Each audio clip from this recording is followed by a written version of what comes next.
Assalamualaikum warahmatullahi wabarakatuh. Selamat pagi kepada Ibu Mimanisma SEMM selaku Ibu dosen pengampu mata kuliah perdagangan luar negeri dan teman-teman semuanya. Kami dari kelompok 9 ingin presentasikan sedikit tentang materi Incoterms 2010. Sebelum kami memasuki materi presentasi pada hari ini, izinkan kami untuk memperkenalkan diri kami terlebih dahulu. Dimulai dari saya, yaitu Iria Hafifatul Zakia dengan NPM 2019-1450123 dan partner saya Ninditya Eka Syafitri dengan NPM 2019-1450168. Baiklah, mari kita mulai saja presentasinya pada hari ini. Dimulai dari saya sendiri dan nantinya akan dilanjutkan oleh partner saya Ninditya. Incoterms 2010, prosedur ekspor impor adalah tata cara yang harus ditempuh dalam memenuhi kebutuhan peraturan pemerintah serta kelaziman yang berlaku dalam pelaksanaan suatu transaksi ekspor dan impor. Prosedur ekspor dan impor yang berbasis aturan internasional seperti Incoterms 2010.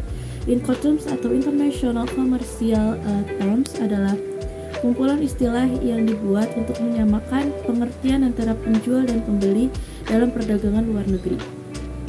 Incoterms dikeluarkan oleh Kamar Dagang Internasional atau International Chamber of Commerce ICC. Versi terakhir dikeluarkan pada tanggal 1 Januari 2011 yang disebut Incoterms 2010. Baik, kita akan memasuki pada topik pembahasan yang akan kita bahas pada pertemuan hari ini, yaitu ada definisi Incoterms 2010. Macam-macam Incoterms 2010 ada 1. EXW atau Ex-Work, kedua ada VCA atau Free Carrier, yang ketiga ada FAS atau Free Alongside Ship, yang keempat ada FOB atau Free On Board, dan yang kelima ada CFR atau Cost and Freight. Incoterms 2010 menurut Surono 2012, Incoterms merupakan seperangkat peraturan yang dibuat untuk menyeragamkan penafsiran yang persyaratan perdagangan yang menetapkan hak dan kewajiban pembeli dan penjual dalam mekanisme penyerahan barang. Incoterms adalah aturan kesepakatan swasta yang disusun oleh International Chamber of Commerce atau ACC. Secara historis, keberadaan Incoterms sudah cukup lama. Pertama kali diimplementasikan pada tahun 1936 dan telah direvisi sebanyak 7 kali revisi. Terdapat 3 hal mendasar yang diatur dalam Incoterms 2010 ini, yaitu ada pembagian resiko antara penjual dengan pembeli atau risk, yang kedua ada pembagian beban biaya pengantaran barang atau cost, dan yang ketiga ada pembagian tanggung jawab perusahaan selama pengantaran atau responsibility. Pembagian resiko dalam Incoterms 2010 yang dimaksudkan untuk memberikan kepastian ke pihak mana yang harus bertanggung jawab atas resiko yang akan terjadi dalam pengangkutan setelah titik tertentu yang dinyatakan oleh klausal kontrak. Artinya bahwa klausa kontrak harus memastikan dengan tegas suatu tempat atau lokasi tertentu yang menjadi titik peralihan resiko perdagangan. Contohnya, apabila dalam suatu transaksi impor oleh importir di Jakarta dan eksportir di Cina, mereka memiliki kesepakatan kontrak memilih terms DDP kawasan pergudangan Cakung, Jakarta Utara. Maka dalam hal ini mengandung arti bahwa peralihan resiko perdagangan dari penjual kepada pembeli berada di lokasi kawasan pergudangan Cakung di Jakarta Utara. Baik, di slide selanjutnya ada pembagian beban biaya pengangkutan barang. Artinya, sebagai peralihan beban kewajiban untuk menanggung segala ongkos maupun biaya perjalanan barang hingga suatu titik tertentu sebagaimana disebutkan dalam terms important yang telah mereka pilih dan telah disepakati bersama. Selanjutnya ada pembagian bertanggung jawab perusahaan berkaitan dengan pengangkutan barang. Perjalanan barang dari tempat eksportir ke tempat importir tentu saja melibatkan banyak pihak ketiga seperti pihak pengangkutan, otoritas pemerintah, dan lain-lain. dengan pengaturan siapa pihak yang bertanggung jawab untuk melakukan pengurusan yang berlaku untuk proses pengangkatan barang tertentu, tentu saja akan memberikan jaminan kepastian.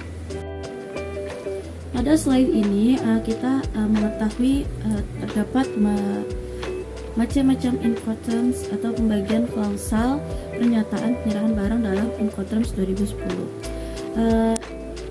Yang terbagi menjadi dua kriteria. Yang kriteria pertama yaitu kelompok terminologi yang berlaku untuk semua moda transportasi. Sedangkan yang kedua adalah kelompok terminologi yang berlaku untuk angkutan laut dan sungai saja.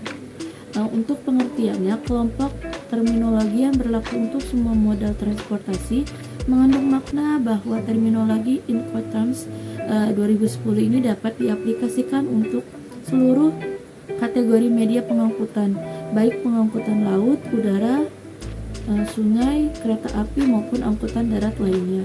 Sedangkan dalam Incoterms 2010 ini, terms delivery yang tergolong dalam kelompok ini adalah EXW, FCA, CPT, CIP, DAT, DAP, dan DDP. Pengertian pada kelompok terminologi yang berlaku untuk angkutan laut dan sungai saja mengandung makna bahwa terminologi Incoterms ini hanya dapat diimplementasikan untuk kategori pengangkutan laut dan sungai saja. Dalam Incoterms 2010 ini, terms delivery yang tergolong dalam kelompok ini adalah FAS, FOB, CNF, dan CIF. Kategorisasi dalam Incoterms 2010 terdiri dari 11 terminologi yang bisa dikelompokkan menjadi 4 kategori, yaitu yang pertama ada e-term.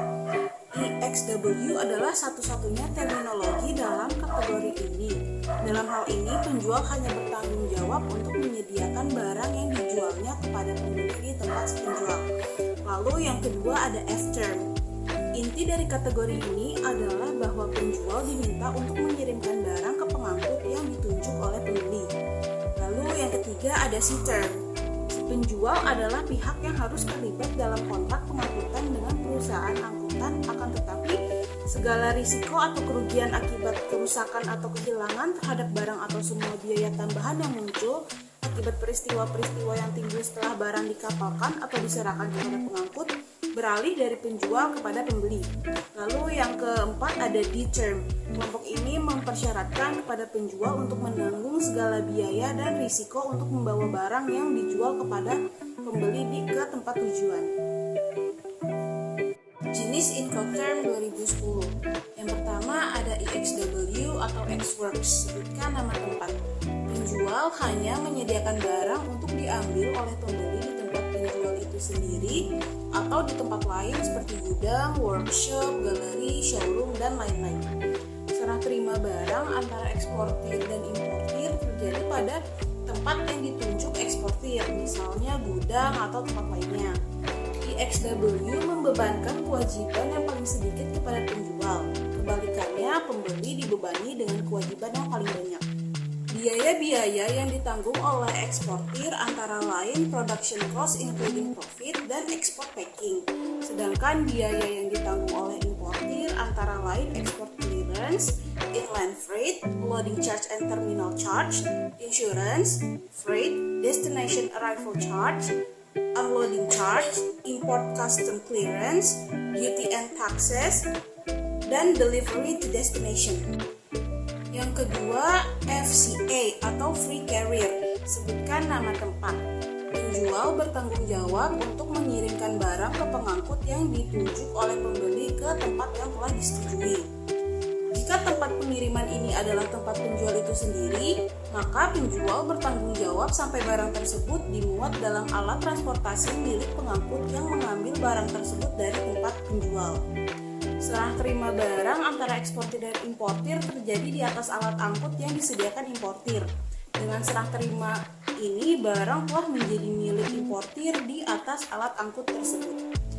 Biaya-biaya yang ditanggung oleh eksportir antara lain production cost including profit, export packing, export clearance, inland freight, dan loading charge. Sedangkan biaya-biaya yang ditanggung oleh importir antara lain origin terminal charge, insurance, freight, destination arrival charge, unloading charge, import customs clearance, duty and taxes, dan delivery to destination. Yang ketiga ada FAS atau Free Alongside Ship, sebutkan nama pelabuhan muat. Barang diserahkan penjual di samping kapal di pelabuhan muat yang disebut, sehingga tanggung jawab atas barang beralih dari penjual kepada pembeli sejak itu. Serah terima barang antara eksportir dan importir terjadi di sisi kapal pelabuhan eksportir. Dengan serah terima ini, barang telah menjadi milik importir di sisi kapal tersebut. Biaya-biaya yang ditanggung oleh eksportir antara lain production cost including profit, export packing, export clearance, dan inland freight. Sedangkan biaya-biaya yang ditanggung oleh importir antara lain loading charge, origin terminal charge, insurance, freight, destination arrival charge, unloading charge, import custom clearance, duty and taxes, dan delivery to destination. Lalu yang keempat ada FOB atau Free On Board, sebutkan nama pelabuhan muat. Peralihan segala risiko atas penjual kepada pembeli terjadi ketika barang telah melewati rel kapal atau pagar pengaman kapal di pelabuhan muat dan berada di kapal yang telah disebutkan. Pengurusan prosedur ekspor berdasarkan terminologi ini dibebankan kepada penjual. Serah terima barang terjadi di atas kapal pelabuhan eksportir. Dengan serah terima ini, barang telah menjadi milik importir di atas kapal tersebut. Biaya-biaya yang ditanggung oleh eksportir antara lain production cost including profit, export packing, export clearance, inland freight, loading charge, dan origin terminal charge. Biaya-biaya yang ditanggung oleh importir antara lain insurance, freight, destination arrival charge, unloading charge, import custom clearance, duty and taxes, dan delivery to destination. Lalu yang kelima ada CFR atau cost and freight, sebutkan nama pelabuhan tujuan. Segala risiko atas kerusakan atau kehilangan barang serta segala macam biaya yang timbul setelah barang melewati rel kapal beralih dari penjual kepada pembeli. Namun berdasarkan terminologi ini, maka penjual berkewajiban untuk menanggung segala biaya pengangkutan laut yang dibutuhkan agar barang sampai pada pelabuhan tujuan yang disebutkan. Terminologi ini juga mewajibkan penjual untuk melakukan pengurusan ekspor. Serah terima barang terjadi di atas kapal pelabuhan eksportir, artinya barang telah menjadi milik importir di atas kapal tersebut. Biaya-biaya yang ditanggung oleh eksportir antara lain production cost including profit, export packing, export clearance, inland freight, loading charge, origin terminal charge, dan freight. Lalu untuk biaya yang ditanggung oleh importir antara lain insurance, destination arrival charge, unloading charge, import custom clearance, duty and taxes, dan delivery to destination. Baiklah, mungkin itu saja yang dapat kelompok kami sampaikan dalam materi pada hari ini, presentasi pada hari ini, yaitu tentang Incoterms 2010. Kurang lebihnya kami mohon maaf apabila ada suatu kekurangan, kesalahan, mohon dikoreksi. Kami ucapkan terima kasih kepada Ibu Mimanizma SEMM yang telah memberikan perhatian kepada kelompok kami dan teman-teman R7B semuanya. Kurang lebihnya saya mohon maaf. Wassalamualaikum warahmatullahi wabarakatuh.